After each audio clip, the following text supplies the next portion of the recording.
Hello everyone, आपके अपने YouTube channel study with Ravindra में आपका हार्दिक स्वागत है। अगर आप हरियाणा के किसी भी एग्ज़ाम या फिर सीईटी को टारगेट करते हुए पढ़ रहे हैं तो उसमें हरियाणा जीके पूछी जाती हैं। तो हरियाणा जीके की हमने सीरीज स्टार्ट की है जिसमें 1000 क्वेश्चन लेकर आएंगे। तो हमने दो पहली वीडियो में 10-10 क्वेश्चन ले कर लिए हैं और अब हम 21 से 30 तक इस वीडियो में करेंगे। तो आपने वो पहले वाली वीडियो नहीं देखी है क्योंकि इसमें सारे हरियाणा के या तो इम्पोर्टेंट क्वेश्चन या फिर प्रीवियस पेपर में पूछे गए हैं, वो सभी इंक्लूड कर रहे हैं। आज हम पढ़ते हैं हरियाणा में जो प्रथम ट्रेन थी वो कब चली। हरियाणा में प्रथम ट्रेन कब चली और कहाँ चली, कहाँ से चली। तो हरियाणा में जो प्रथम ट्रेन थी वो 1873 में चली और कहाँ से चली, रेवाड़ी से। तो ये भी याद रखना कि हरियाणा में प्रथम ट्रेन कब चली, 1873 में, और कहाँ से चली, तो रेवाड़ी से। हरियाणा में प्रथम मेट्रो ट्रेन, ये अलग क्वेश्चन, पहली ट्रेन पूछे तो रेवाड़ी से, लेकिन जब मेट्रो पूछ ले तो ये मेट्रो आएगा तो गुरुग्राम से चलेगी, गुरुग्राम, ठीक है। और हरियाणा में प्रथम सीएनजी ट्रेन कहाँ से चली, रेवाड़ी से।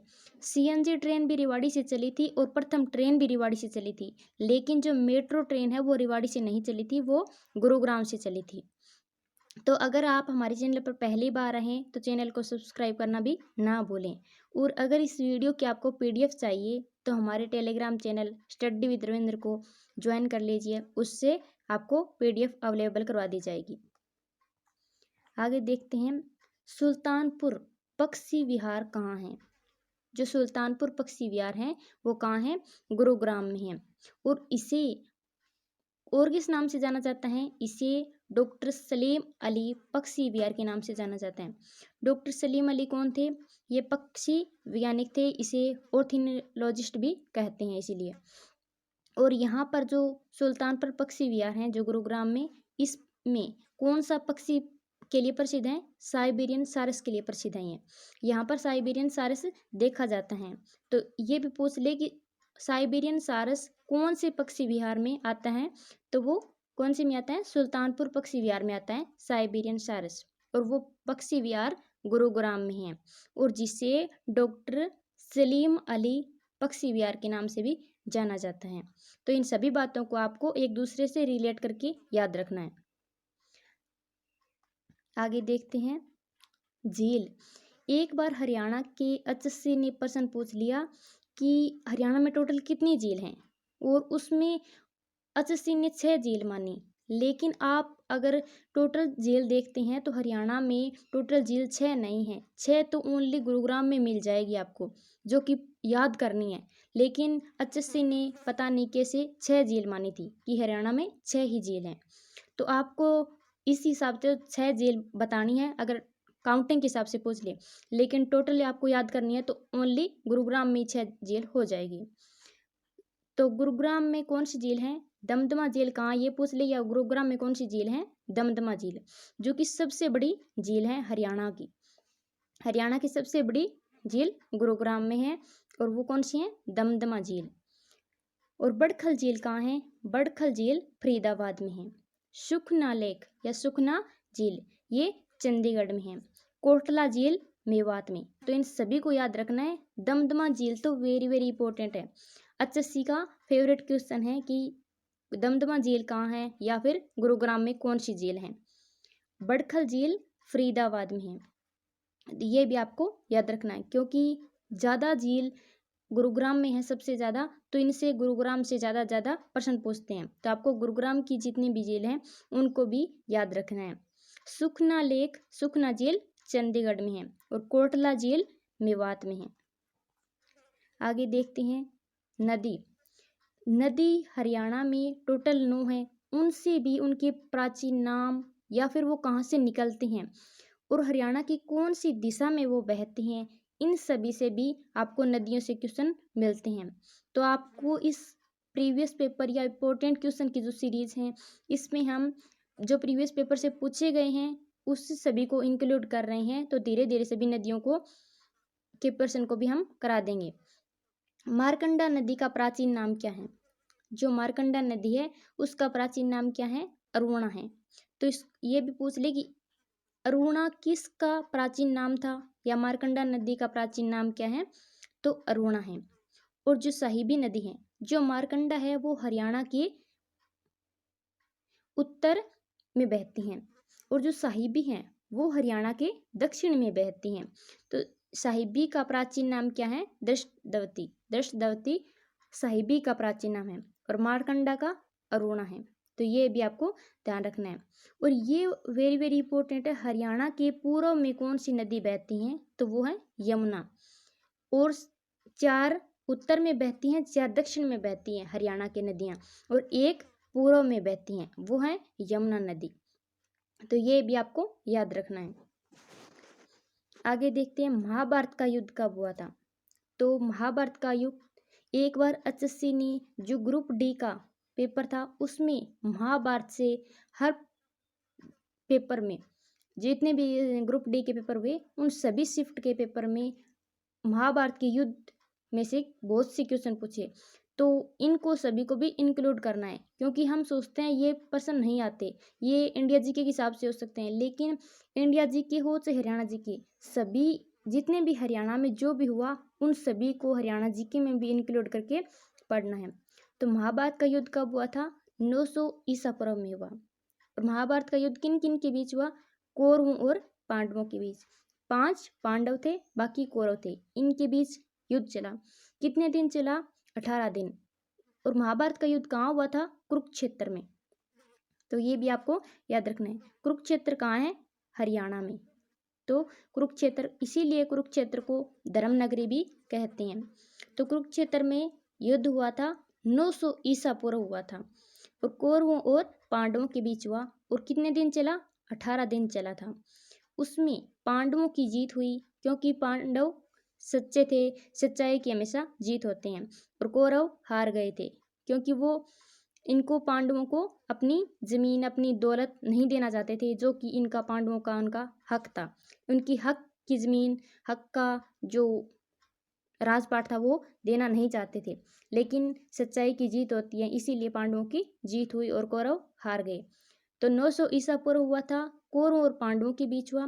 पांडव जीत गए, कौरव हार गए। कहाँ हुआ, कुरुक्षेत्र में हुआ। 18 दिन चला था। इन सभी बातों को भी आपको ध्यान रखना है। आगे देखते हैं यूनिवर्सिटी। हरियाणा में जो भी यूनिवर्सिटी हैं उन सभी से भी प्रश्न पूछ लिए जाते हैं, क्योंकि अब की बार एचएससी ने जो छोटी छोटी यूनिवर्सिटी हैं, छोटे छोटे कॉलेज हैं, उनसे भी प्रश्न पूछना स्टार्ट कर दिए हैं। तो एक बार हम बड़ी बड़ी जो यूनिवर्सिटी हैं उनसे प्रश्न देख रहे हैं जो प्रीवियस पेपर में पूछे गए हैं। बाद में जो अब की बार एचएससी का जो कांस्टेबल का मेल कांस्टेबल का पेपर था उसमें भी जीडी गोडे का और क्वेश्चन भी पूछे थे। जो छोटी छोटी यूनिवर्सिटी हैं, छोटे छोटे कॉलेज हैं, उनसे प्रश्न पूछे थे। चौधरी चरण सिंह कृषि विश्वविद्यालय कहाँ है, चौधरी चरण सिंह कृषि विश्वविद्यालय कहाँ है, हिसार में है। और इनकी स्थापना कब हुई थी, 1970 में हुई थी। और जो चौधरी चरण सिंह है कृषि विश्वविद्यालय, इनका नाम भारत के पूर्व प्रधानमंत्री जो कि 7वें प्रधानमंत्री थे उनके नाम पर इस यूनिवर्सिटी का नाम रखा गया है। और ये कृषि विश्वविद्यालय है और हिसार में है। 1970 में इसकी स्थापना हुई थी। लाला लाजपत राय पशु चिकित्सा विश्वविद्यालय कहाँ है, ये भी हिसार में है। इसकी स्थापना 2010 में हुई थी। गुरु जम्बेश्वर विज्ञान एवं तकनीक विश्वविद्यालय हिसार में है। तो ये तीनों ही हिसार में हैं। कौन कौन से, चौधरी चरण सिंह कृषि विश्वविद्यालय, लाला लाजपत राय पशु चिकित्सा विश्वविद्यालय और गुरु जम्बेश्वर, तीनों ही हिसार में हैं। और इनकी स्थापना भी आपको याद रखनी है कि इनकी स्थापना कब हुई थी, चौधरी चरण सिंह कृषि विश्वविद्यालय की 1970 में हुई थी, लाला लाजपत राय पशु चिकित्सा विश्वविद्यालय की 2010 में, और गुरु जम्बेश्वर विज्ञान एवं तकनीक विश्वविद्यालय की 1995 में हुई थी। एक बार ये भी पूछा गया था कि लाला लाजपत राय की कर्मस्थली कौन सी है, तो वो भी हिसार हैं। इसीलिए हिसार में इनका नाम पर पशु चिकित्सा विश्वविद्यालय है, जो कि 2010 में इनकी स्थापना हुई थी। अगर आप हमारे चैनल पर पहली बार रहे हैं तो चैनल को सब्सक्राइब करना ना भूलें और बेल आइकन बटन को भी प्रेस कर लें ताकि जो भी नई वीडियो आए वो आपके पास जल्दी से जल्दी पहुंच जाए। और जो भी हरियाणा की किसी भी कॉम्पिटिटिव एग्जाम की तैयारी कर रही हैं उनके पास शेयर करना भी ना भूलें। हरियाणा का जो राज्य पक्षी हैं वो कौन सा है? वो है काला तीतर। लेकिन अब एचएससी भी समझदार हो गई है, उसने काला तीतर पूछने की बजाय ब्लैक फ्रेंकोलिन पूछना स्टार्ट कर दिया है। ये कि इंग्लिश में नाम है इनका, लेकिन ये पूछते हैं कि इनमें हरियाणा का कौन सा राज्य पक्षी है, तो ब्लैक फ्रेंकोलिन। तो आपको ये दोनों याद रखने हैं, चाहे इंग्लिश में हो चाहे हिंदी में। है तो वही काला तितर, लेकिन इसको ब्लैक फ्रेंकोलिन कहते हैं। हरियाणा का जो राज्य पुष्प है वो कौन सा है? कमल है। राज्य पुष्प कमल है, राज्य पक्षी काला तीतर है, और राजकीय पशु काला हिरण या फिर ब्लैक बक। तो इन सभी को याद रखना है, ब्लैक बक और इनका काला तीतर को ब्लैक फ्रेंकोलिन। और राजकीय वृक्ष कौन सा है? पीपल। राजकीय पक्षी हैं काला तीतर, जिसे ब्लैक फ्रेंकोलिन कहते हैं। राजकीय पुष्प कमल है और राजकीय पशु काला हिरण या ब्लैक बक कहते हैं। राजकीय वृक्ष पीपल हैं। तो ये नॉर्मल सी बात है कि हमें हरियाणा का जो राजकीय पक्षी है चाहे पशु है इनको ध्यान रखना चाहिए, लेकिन इनको भी आपको ध्यान रखना है, क्योंकि एक बार जो नॉर्मल क्वेश्चन है कि हरियाणा में कितने ज़िले हैं वो पूछ लिया और उसमें भी 50% बच्चों के गलत हो गया, क्योंकि उन बच्चों ने इतना सीरियसली नहीं सोचा था कि ये भी क्वेश्चन बन सकते हैं। तो जो भी आपको नॉर्मल प्रश्न लगे वो भी आपको ध्यान से पढ़ने हैं, क्योंकि जो नॉर्मल होता है उनको इग्नोर मत करना, वो भी आपका नंबर खोज सकते हो। हरियाणा राज्य कर्मचारी चयन आयोग, जिसे HSSC भी कहते हैं। Haryana staff selection commission, Haryana राज्य कर्मचारी चयन आयोग, जो कि हरियाणा का जो HSC के पेपर कंडक्ट कराता है उसे HSC कहते हैं। इसकी स्थापना कब हुई थी? 28 जनवरी 1970 को इनकी स्थापना हुई थी HSC की। इसका मुख्यालय कहाँ है? इसका मुख्यालय पंचकुला में है। और इसके चेयरमैन कौन है? भोपाल सिंह खत्री हैं। तो आपको याद रखना है कि HSC है जो हरियाणा राज्य कर्मचारी चयन आयोग। HSC सभी रूबरू हैं, लेकिन ये नाम आपको याद रखना है, क्योंकि HSC ब्रैकेट में ज़रूर हो सकता है दिया हुआ ना भी हो, लेकिन हिंदी में क्वेश्चन ये ज़रूर आएगा कि हरियाणा का जो राज्य का जो कर्मचारी का चयन आयोग है उसकी स्थापना कब हुई?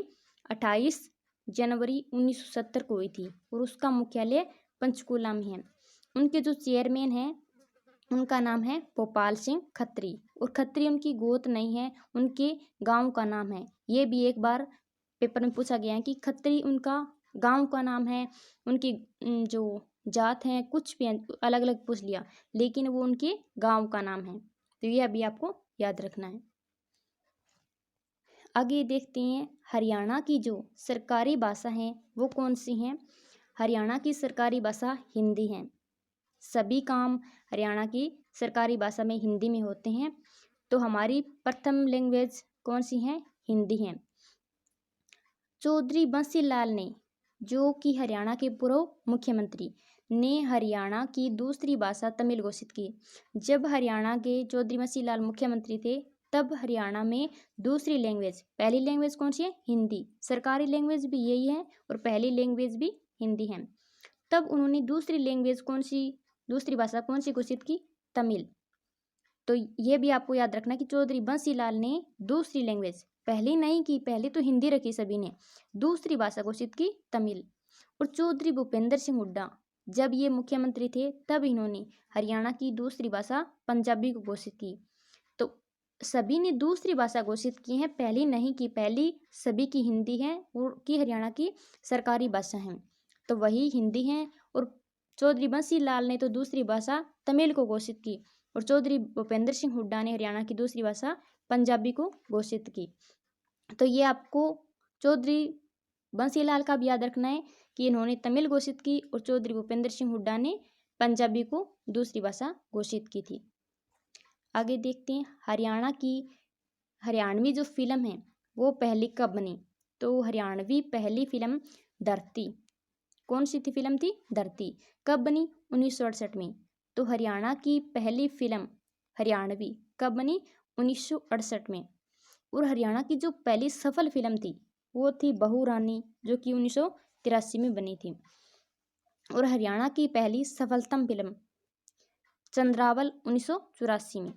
तो इन तीनों बातों को याद रखना कि हरियाणा की पहली फिल्म, पहली हरियाणवी फिल्म पूछ ले तो वो थी धरती 1968 में, धरती। और हरियाणा की पहली सफल फिल्म बहू रानी 1983 में। और सफलतम फिल्म कौन सी थी? चंद्रावल 1984 में।